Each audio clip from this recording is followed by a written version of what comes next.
নিশা তিতাবৰত এখন টাটা মেজিক বাহনসহ 4টা চুৰি গৰু জব্দ। তিতাবৰত ব্যাপকভাৱে বৃদ্ধি হৈছে গৰুৰ চোৰাং বেহা। তিতাবৰ নগৰৰ মাজেদি এটা গৰু চুৰি চক্ৰই দীৰ্ঘ দিনৰ পৰা আৰক্ষীৰ চকুত ধূলি মাৰি ন কৌশলেৰে চোৰাং গৰু সৰবৰাহ কৰি আহিছে।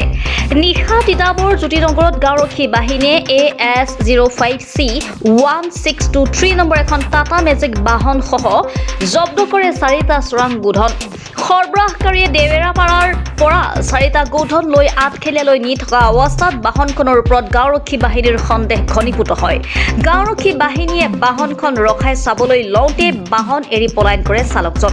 তিতাবৰ জ্যোতিনগৰ পুৰুষ আৰু মহিলা দুয়োটা গাঁওৰক্ষী বাহিনীয়ে গৰু ভৰ্তি বাহনখন জব্দ কৰাৰ লগতে হবিবুল হুছেইন নামৰ এজন সৰবৰাহকাৰীক আটক কৰি তিতাবৰ আৰক্ষীক গতাই দিয়ে। তিতাবৰ আৰক্ষীয়ে সৰবৰাহকাৰীজনক সোধা পোছা কৰাৰ লগতে তদন্ত অব্যাহত ৰাখিছে। News desk report, reporter live Assam. ইতিমধ্যে তিতাবৰে নহয় বিভিন্ন এলেকাত আমাৰ তিতাবৰ টাউনৰ মাজমজিয়াৰ পৰা আজি বিভিন্ন গাঁও অঞ্চলতো আমাৰ গৰু চোৰৰ উপদ্ৰৱটো বেছি হৈছে।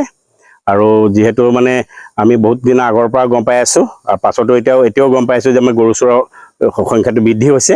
সেইকাৰণে আমি এইবিলাক চোৱা চিতা কৰাৰ কাৰণে আমি অলপ মানে 10টা বজাৰ পৰা নহয় মাজতে আমি অলপ সোনকালে ওলাই গৈ পেলাই আমি চোৱা চিতাৰ ব্যৱস্থাটো কৰিছোঁ। আমাৰ কিছুমান সদস্যই গম পাইছে যে ৰাতি সন্ধিয়াৰ সময়তে আমাৰ গৰু অলৰেডি এফালে পাৰ হৈ গৈ যায়।